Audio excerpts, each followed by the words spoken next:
Halo semua. Kali ini, kita akan membahas film yang sangat menarik. Banyak pesan yang terkandung dalam film ini. Film ini menceritakan tentang dua orang yang sedang menjadi bahan percobaan militer. Percobaan ini membuat mereka tertidur selama 500 tahun. Kok bisa ya? Penasaran? Oke, mari kita langsung simak ceritanya.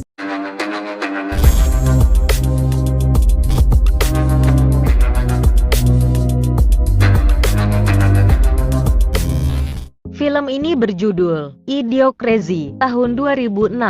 Film ini mengisahkan tentang seorang penjaga perpustakaan militer. Dia bernama Joe. Saat itu, Joe sedang duduk santai sambil menjaga perpustakaan. Tiba-tiba Joe dihampiri temannya, dan ia mengatakan bahwa pekerjaan itu akan digantikan oleh orang lain, dan Joe mendapat tugas lain dari bos militer. Teman Joe mengatakan, tugas ini sangat rahasia. Akhirnya karena imbalan yang cukup besar, Joe menyetujuinya.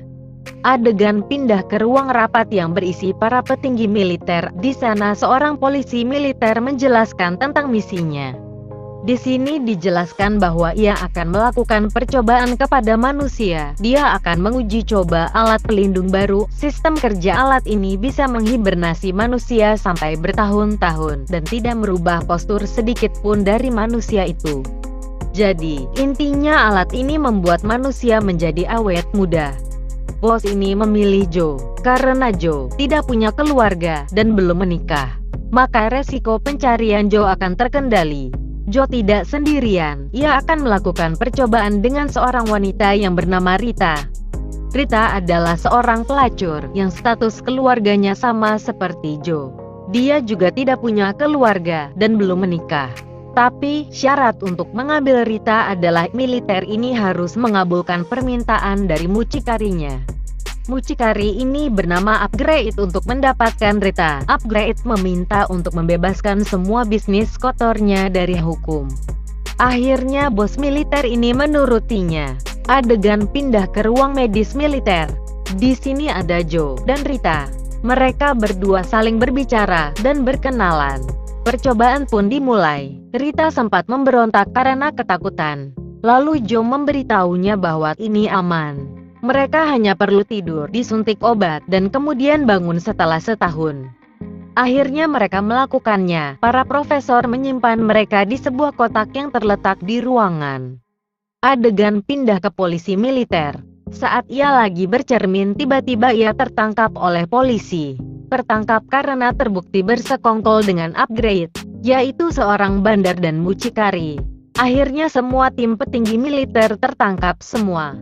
Polisi meratakan pangkalannya termasuk tempat percobaan itu. Polisi resmi merubah tempat itu menjadi pangkalan sampah.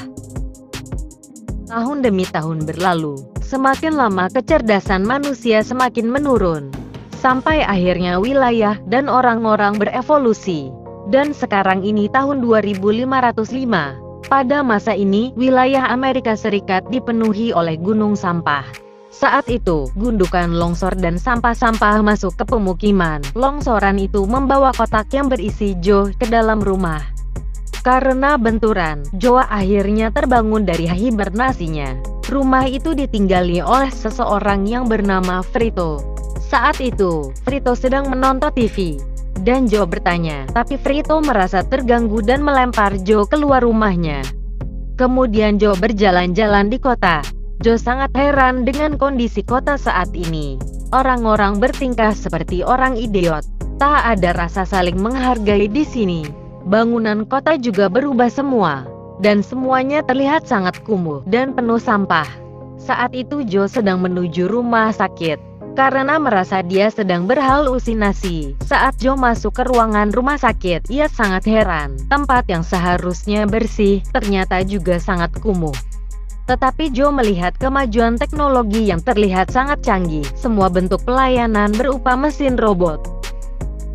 Tapi, Joe merasa bahwa orang-orang di situ tidak bisa menggunakan alat robot itu dengan cerdas. Joe kemudian pergi ke toilet untuk mencuci mulutnya. Joe terkejut karena yang keluar dari kran bukanlah air biasa, melainkan minuman sejenis soda. yang seharusnya tidak digunakan untuk mencuci tangan ataupun berkumur. Lalu Joe menanyakan air biasa kepada petugas di sana.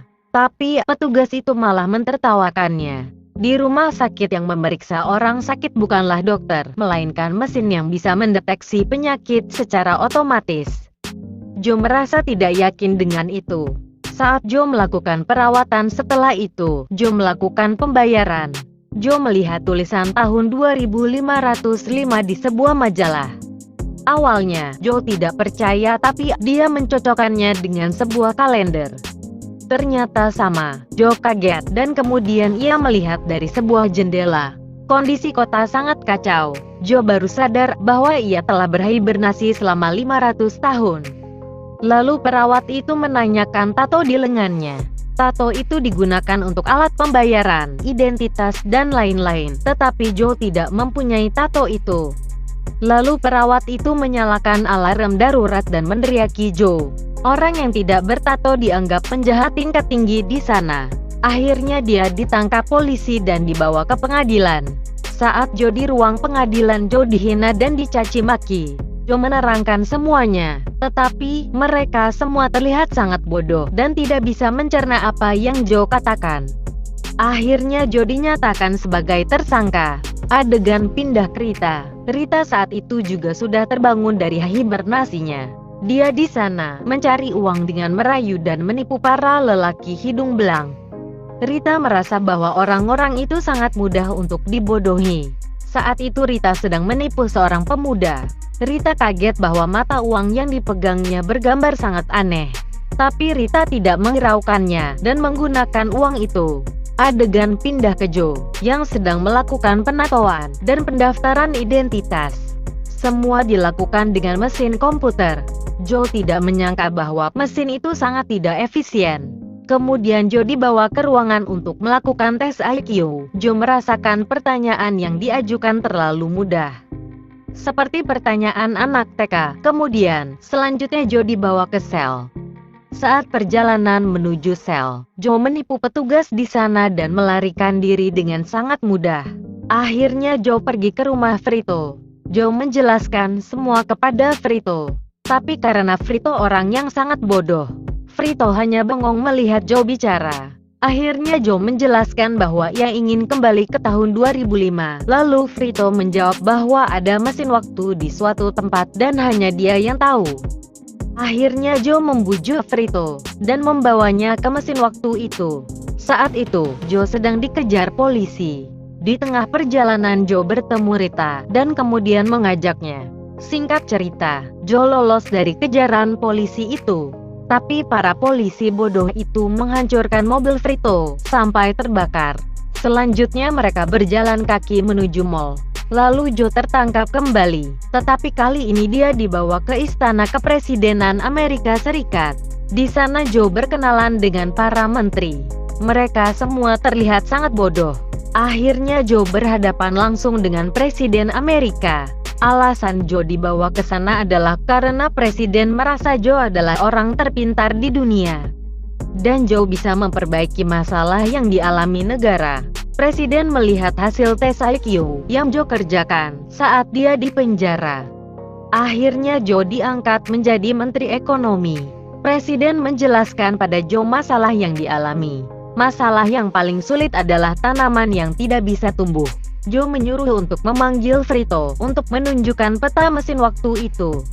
Adegan pindah ke sebuah ladang yang gersang. Akhirnya Frito itu memberikan peta itu secara diam-diam. Tapi, sayangnya Joe gagal kabur. Akhirnya Joe pergi kembali ke ladang. Joe melihat bahwa tanaman itu disirami oleh minuman soda. Minuman soda itu seolah sudah menjadi air pokok di sana. Joe berpikir bahwa minuman ini adalah penyebab tanaman tidak bisa tumbuh. Akhirnya Joe menyuruh untuk mengganti air soda dengan air biasa. Tapi, masalah tiba-tiba muncul. Perusahaan minuman soda itu merasa bangkrut karena pemerintah telah menggantinya dengan air biasa. Para karyawan banyak yang di-PHK dari perusahaan. Dan akhirnya menuntut Joe. Mendengar itu akhirnya Presiden memberi Joe hukuman berat berupa turnamen mematikan. Di sisi lain Rita melihat tanaman itu tumbuh subur. Rita dan Frito pun bergegas menuju ke tempat turnamen. Rita memberitahu presiden, tetapi ia tidak percaya. Akhirnya Rita menyewa salah satu kamera yang digunakan untuk menyuting turnamen, dan menyuruh Frito untuk merekam tanaman itu. Rita langsung bergegas menyadap layar lebar itu. Rita menggantinya dengan rekaman tanaman, dan seketika Rita berhasil melakukannya. Semua orang menyaksikannya dan gembira melihatnya. Akhirnya Joe pun selamat dari kematiannya, karena Joe berhasil menuntaskan masalah negara. Joe pun resmi diangkat menjadi Presiden Amerika Serikat tahun 2505. Akhirnya Presiden Joe dan Rita menikah dan mempunyai 3 anak. Joe sempat berpikir bahwa orang bodoh di masa lalu bisa menjadi yang paling pintar di masa depan.